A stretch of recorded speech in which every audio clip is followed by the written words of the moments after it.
hi, Raghuram in the chat. What we'll do is we'll want to stick to the topic of discussion. But again, I'm very sure there are a lot of budding entrepreneurs here who will have their own questions. So please keep shooting your questions on the chat board. We'll probably try to answer as many as we can in that short duration of time that we have. Brilliant. I think we have enough folks now. So we'll just get started with our discussion now. Welcome everyone to the first edition of Elevate and another fireside chat discussion with Mr. Shobhit Mohan. Today's topic that we have is transforming digital banking with personalized content experiences. I am Himanshu Sirohi. I head digital marketing at Pepper Content. And again, I have someone very, very special with me who has been a veteran in this space. So quickly introducing Shobhit will take about 20 seconds of your time. So Shobhit again kind of fills that stereotype of engineer plus MBA from that top B school and a super, super successful career across multiple industries. He has worked with in media with Hindustan Times, and he has gone on to work at various different technology majors in the world. He's worked with HCL. He has worked with Akamai. Of late, recently, he kind of made a switch to the fintech space with Razorpay, where he was the director of marketing. Then he moved on to Saleskin, and now he is the vice president marketing at PayU. So a very warm welcome to you, Shobhit, and thank you for doing this. Thank you, Manshu. Thanks, everyone at Pepper. Really excited to do this. Brilliant, brilliant. I think we have a lot of folks who have joined in our session, and I think I'll not waste a lot of your time. I'll just set the base for this entire discussion very quickly. So again, as digitization goes, fintech is one industry, and again, the traditional digital banking space, as we call it, BFSI. The space has a major chunk of users who have recently come online. So words such as hyper personalization of content, creating real time cross channel campaigns, uh, customer personalization, all of those are some things that come to our mind. Plus, this industry has also kind of invested very heavily over the last few years, at least the last 5 to 10 years, to kind of transition it to a very rapidly changing digital savvy industry. So what we'll discuss essentially is we'll discuss the importance of data in creating customer centric content. We'll talk about how content is helping bigger BFSI brands in developing products cater to their audience need, and again how are they personalizing that entire experience of users. We'll talk about the content requirements of the new era, as we call 2021, that we are living in, the post pandemic era. And then finally we'll also ask Shobhit some questions around if someone wants to start something in the fintech space, what probably would be a good idea to start with. So without wasting more time, I'll just move on to our first question to Shobhit. So Shobhit, what we have seen is the developing world, as we see it, has really big markets, has really big BFSI players across the globe. Now, if you can tell us some of the bigger challenges that this entire BFSI space has seen in balancing this altruistic goal with the revenue generation agenda that all of the BFSI companies have at their core head, on how do they scale up their revenues. Sure. I mean, look, I'll sort of dig into like a little personal experience. My father used to work for State Bank of India when I was young, and State Bank of India, that everybody knows, is a publicly owned bank, very large in India. And when I sort of grew old and started my own banking, services, etc., I used to always complain to my father and say, look, why is State Bank not as good in services when it comes to Citibank or ICICI Bank and all of these private companies? And he always used to say, look, Citibank does not have to open branches in every village of India. They don't have to cater to the unbanked people of India. Therefore, State Bank has both a public and a private responsibility. And I think that's very true for, like you said, in the developing world, whether you're a private company or you're a public company or you're a policymaker, wherever you are in the banking and finance world, you have to balance the act between chasing profit, but also, sort of providing a public service. Banking and financial services is ultimately a public service. And therefore, when you have, unbanked people, maybe people who are not as financially literate, providing these services gets, a lot more complex. And, there is obviously a justified reason for there to be a lot more regulatory oversight and things like that. So therefore, I think, the challenge is really sort of growing a business and growing it well, but at the same time, working with a regulatory environment which is maybe not as relaxed as it would be in some developed countries, and also, running the risk of, there is a lot of bad actors who can get into developing world or a developing country in the banking and finance world. Therefore, doing it the right way is kind of hard. Right, right. So again, as you just spoke about doing it the right way. So one thing that has changed over the last 5 years is the biggest buzzword that we keep on hearing is artificial intelligence, machine learning being used by BFSI brands. While the sector initially was very based on traditional channels and methods of communication, now things have really progressed over the last 4 or 5 years, and this whole sector is very heavily kind of invested in AI. So can you give our audience some idea on how the whole fintech space is taking to artificial intelligence products when it comes to fulfilling those customer requests, creating those hyper personalized workflows, reaching out to them with the right offers at the right time? How do you see the space has transitioned over the last 4 or 5 years? So, I mean, I think, obviously one of the benefits of the banking and financial world or even the fintech space is that you have, a very broad base on, like, industries like SaaS or other B2B spaces where the sort of target addressable market or the customer base is very low. Any sort of financial services company or fintech company processes millions of transactions or millions of interactions every month, every week. And therefore, with the presence of data, you can do a lot of personalization. You can leverage things like artificial intelligence and machine learning.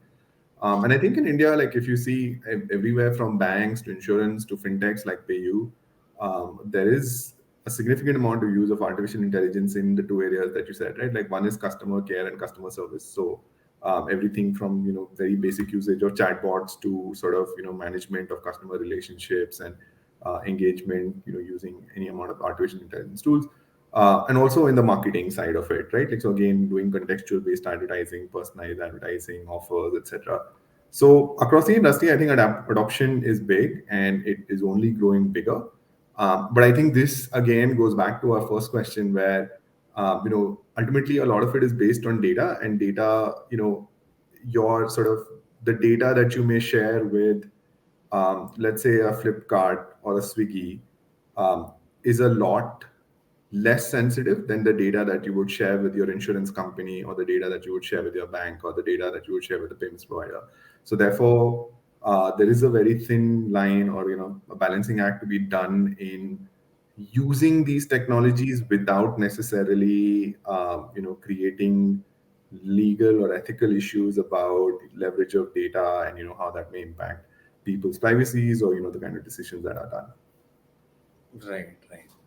So again, talking about data, and we'll probably go more deeper into this conversation. So you mentioned about SBI, you having that deep connect way back with SBI, and in the traditional sense of things, this whole sector, the banking core industry with the bigger banks, like PNB, ICICI, SBI, this industry had a certain way of operating. So there was this status quo that everyone kind of for a lot of years had agreed to, that that's how things work, and don't fix something that's not broken. Now, off late, some 10 years back, we have seen some startups coming in, such as Razorpay or PayU, over the last 10 years, who have kind of acted on that latent demand that customers had, and the traditional players were kind of not servicing. So, how have been these startups, these exciting fintech startups like PayU, Razorpay, and even the upcoming new ones, how have they marketed them differently to get that or own that customer base which kind of belong to that traditional players? And in fact, more so, the customers of these new age players are more loyal to them compared to the traditional ones, and they're kind of switching. So how have they really marketed it differently? So I mean, while obviously I've worked for PayU, so PayU has been one of the sort of pioneers in the sort of fintech space in India way back from 2010. But I would say for the average layperson, the biggest sort of impact that's happened in some of the fintech is probably from some of the wallet players like Paytm. So at a broad base, Paytm or PhonePe or Google Pay have like really transformed sort of they've become essentially a replacement for payment instruments like cards and checks and cash. So they've replaced almost every citizen of this country today sort of has switched from one payment instrument from 5 years ago to these apps. And I think the very clear reason why these companies have succeeded, I would say, is not so much in quote unquote sort of marketing or advertising, because I think traditionally banks did that pretty well. We all know of the big banks and their brands and where the branches are and what the colors are and everything. So I don't think banks were like lagging in marketing as such, as they probably were not specialized in technology and user experiences. So I think the two sort of key things that fintech companies have been able to do over the last 10 years in India across sectors is really optimize for a user experience. So Paytm versus taking out a checkbook or paying, or going to an ATM and withdrawing. So the level of convenience, the amount of ease with which you can get a Paytm account created versus the amount of ease that it takes to create a bank account. So user experience is significantly better, PayU versus comparing some of the other merchant acquisition networks in the past. Or even in insurance, if you compare like some of the digital insurance providers like Acko or Digit versus traditional ICICI Prudential or Royal Syndrome or anybody. So I think user acquisition, user experience significantly better. And then obviously like all of this is built on technology, right? And I think banks, while they're very competent and very good at managing money, at managing branches, managing those operations, were inherently not good technology companies. And some of the fintech companies have been able to sort of build technology stacks which have sort of scaled better, which have survived better. So those are the two sort of areas where I feel fintech companies have done a significantly better job. Fair enough. So adding to again your point, and you spoke about couple of these new players kind of emerging. What do you see? Where does digital banking go in the future? And do you think content will have a big role in playing a big role in terms of where the essential core product from these solutions will go in the future? Yeah, so I mean, I think whenever I'm a marketer, so I'm biased, but whenever I think about it, I always sort of introduce the idea to my team or people around me is that content is sort of the best salesperson that any banking or finance company can have, because inherent typically if you see almost everybody in the insurance, financial services, right? So whether it's insurance agents or your bank's relationship manager, or like in our case, you would have like your enterprise sort of salespersons from banks and some of the traditional companies. So it's been a very sales and a people-driven model, right? And that's very hard. It's very hard to scale, because how do you get 4,000 competent people to understand your product well and perform at the level that you need to sort of grow?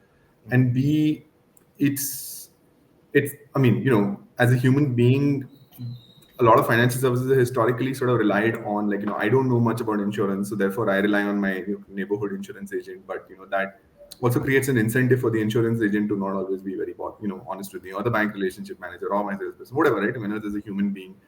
So content sort of solves for that, right? Like, so today, again, like using sort of a common example, Policy Bazaar is not just popular because it's so easy to find insurance, which would be harder and easy to find and compare. But if you go to Policy Bazaar, there is a sort of plethora of content about what is a ULIP, what is an SIP, how is a ULIP different from an SIP, how is it different from term insurance, what are the tax implications of one, what are the tax implications of the other. 10 years ago, when I sort of would have bought my first financial product, all of this I was totally reliant on third party, right? Like either my father or my friends or the insurance agent. So content is a very, very key role, right? Like, it's finance is as an industry is a complex topic. Average people don't stay in touch with it. It is hard to understand concepts. If you're not a person from a financial background or an economics background, understanding some of these things is very hard. and it's also very dynamic, right? So regulations are changing all the time, products are changing all the time. So it is an immense amount of information that has to be consumed before a purchase is made. And content really sort of plays the role in solving that. And again, I think I cited Policy Bazaar as an example, PayU is another example. So many other companies who have succeeded in the finance and banking space in the last 10 years have largely done it on the back of having really good content. Right. So again, good to know information for a lot of our listeners. And again, going a little technical into this space, maybe a lot of viewers will not know.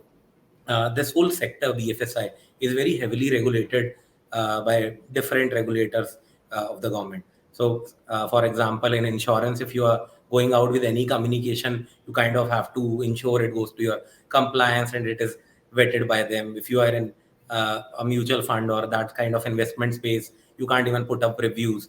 That kind of is mandated by SEBI. So again, Shobhit, so it's an interesting space. It has got a lot of stickiness involved to it, wherein customers kind of are loyal to you for a certain period of time. The stickiness is there as compared to other sectors, but that regulation kind of also makes your role as a marketer a little difficult.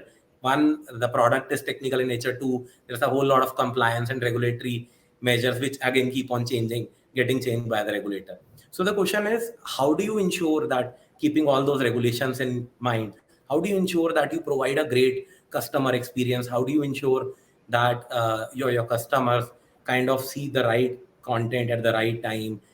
The marketing is being done. How do you manage your content stack or ecosystem? See, my personal view on regulations in India, specifically, with some of the agencies that regulate us, whether it's RBI or our ministries, or is that regulations are always, for the most part, they are to protect the little guy, or they are to protect the sort of people who could be easily taken advantage of. Therefore, I've been fortunate to work for businesses who want to do the right thing, and like this is true for any industry, but specifically banking and finance. If you're a company trying to do the right thing, then regulations should not be a problem for you. They're only an advantage, because regulations will slow down people trying to take advantage of either businesses or human beings or consumers or whatever it is. So I personally don't think that regulations have ever been sort of a deterrent for the organizations I work for me personally. And I think good companies, large companies who follow regulations can build in, like, at least at PayU, we have a built-in process to say that, look, there is a legal review of a lot of things that we put out. What are the kind of promises we can, what are the promises we can't.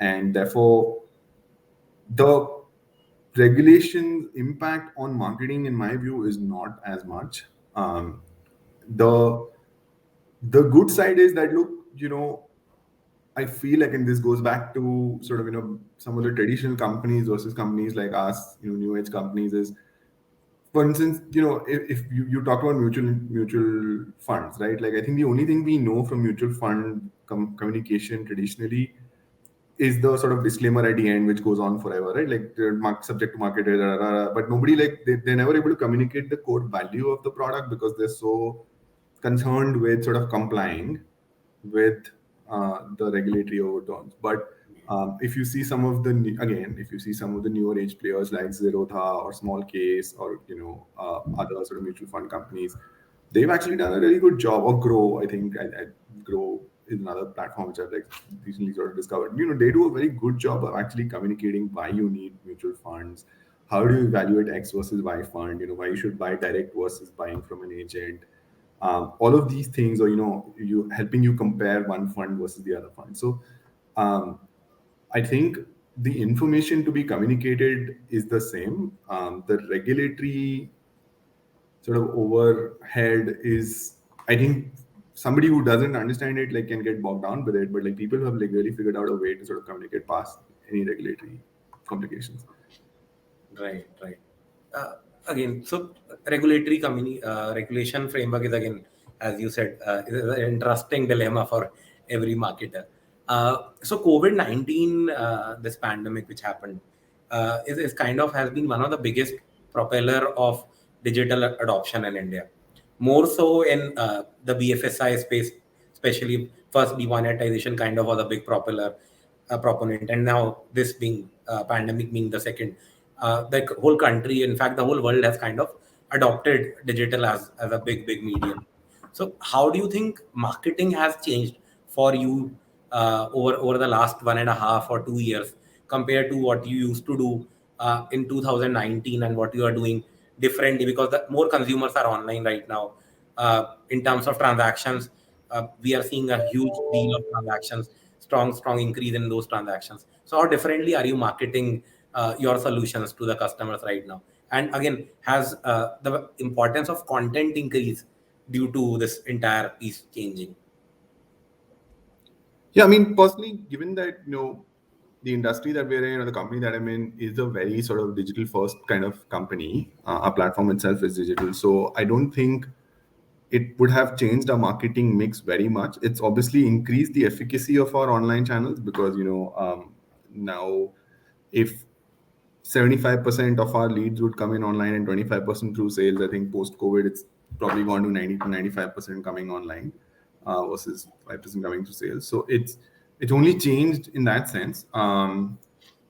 But the role of content, again, I think I actually have a differing opinion where I feel like, the role of content in the last 18 months has become harder because of the fact that there is a sort of overkill of a lot of mediocre content. So like, people who, so, let's say technology companies in the past, right? Like, so SaaS companies would do a very good job of content marketing, but your traditional giants like your SAP and Adobe and VMware, they would traditionally rely on conferences and events and webinars.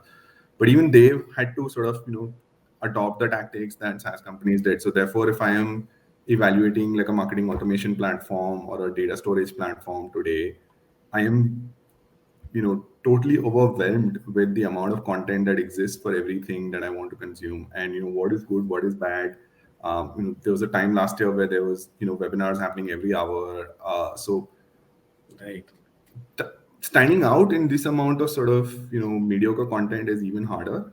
And I think it's forced a lot of us to really start thinking about quality instead of quantity. I think 3-4 years ago, like if you had a good quantity of content coming out, like, that was good enough because there was at least like 50% of the market who didn't even have that level of quantity.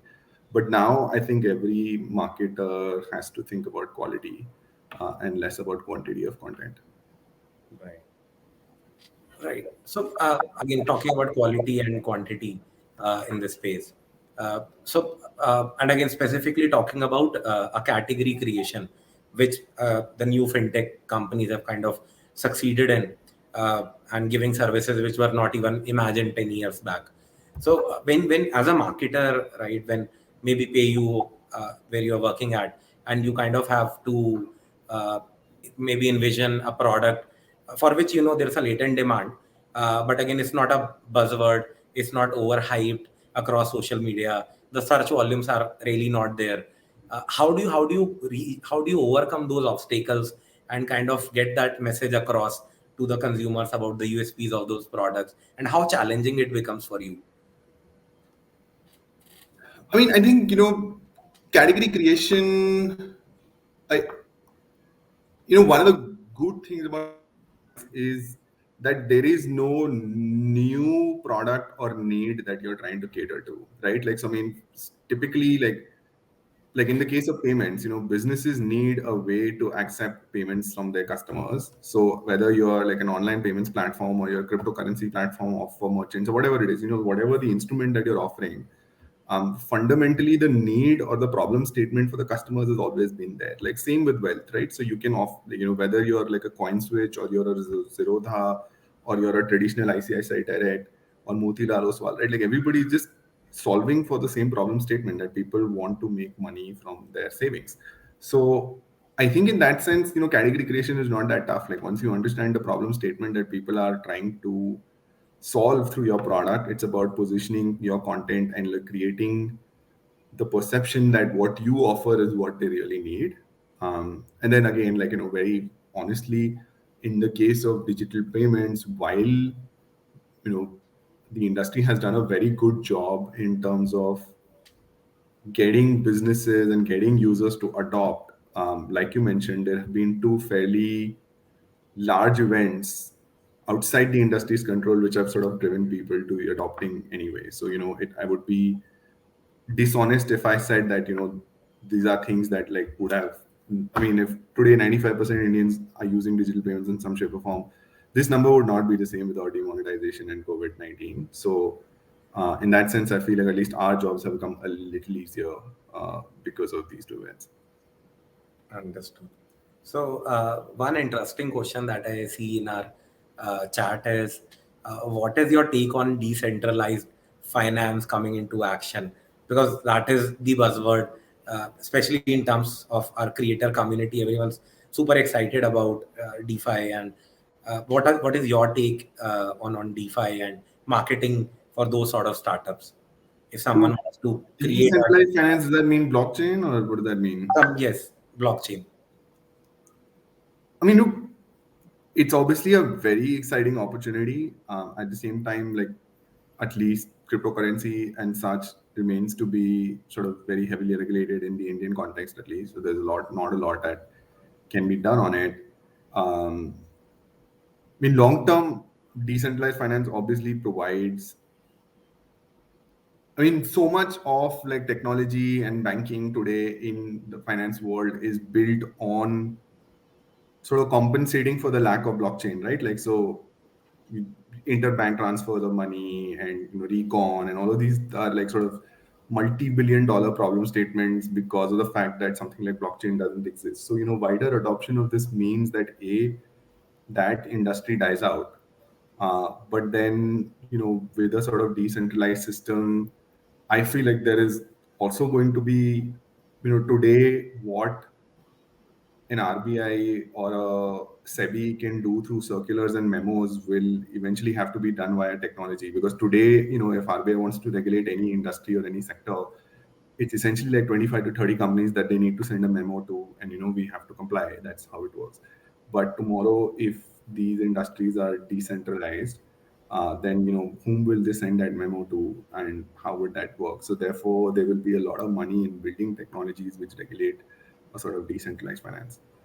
Right, right. Now, one last question that I had for you for this discussion is, what is that one advice that you would like to give a budding entrepreneur in this space who wants to launch their fintech products of their own? How should they go about one identifying the problem, to kind of creating that whole solution to that problem, and what is a good space to get into?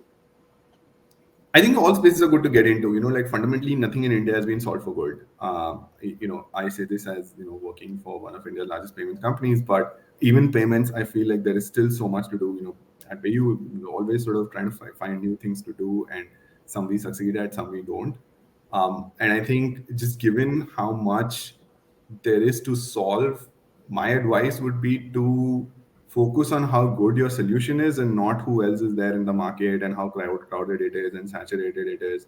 So like it's really like if you are able to do something that is of value and has not been done before, even in a very crowded space like payments, like insurance, like wealth management, all of these have a lot of headroom to grow for the right idea and for the right venture. Um, I think the one thing that for people who are coming from spaces outside, or maybe have worked more in software or SaaS, is that fintech and finance is a lot about scale. Like finance, SaaS, you can succeed with like 10 customers, 20 customers, 30 customers, and then you grow at like stacks of 10. But like fintech has to be done at a very large scale. That's only then will you make money, right? Like, so that this has been true for like the last 100 years. Like there's no small banks. There's only two big networks, MasterCard, Visa, right? Like there's no like MasterCard and Visa trade in 20, 30, $50 billion companies. There's no $1 billion network to compete with them. So therefore, fintech is all about scale, and focus on scaling something as soon as you find success. Right. Right. So again, I see one more question from our audience. Those were the questions I had for our discussion. So there's one more. Do you think the fintech space is saturated in terms of content? I would highly disagree. But what's your take? No, I don't think so. Look, like I think one of the things is that it is saturated in terms of content that the content writing community can put out.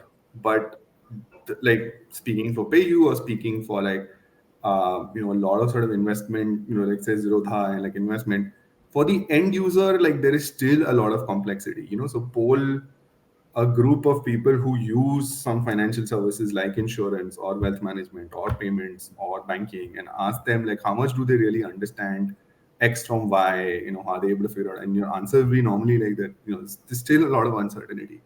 So until that is solved, the content is not saturated in my view. Correct. So again, I have one last question that we'll take for today.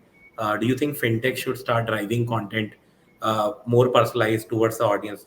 I still think still a lot of gap, and if you look from an e-commerce lens to a BFSI lens, we are still little away from where we should be in terms of personalization of content. What's your take on that?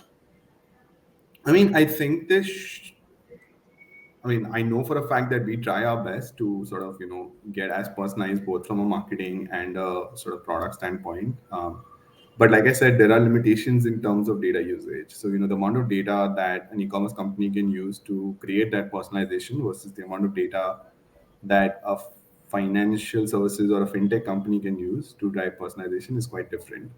So for instance, like we historically at PayU, we didn't even capture like first name, second name of somebody who signed up, right? Like, so for me to even send an email saying dear Himanshu or dear Shobit is a challenge because a lot of our historical relationships or historical customers don't even have put in their like first name, second name. So stuff like that makes it harder for us to drive personalization like an e-commerce company would. Brilliant.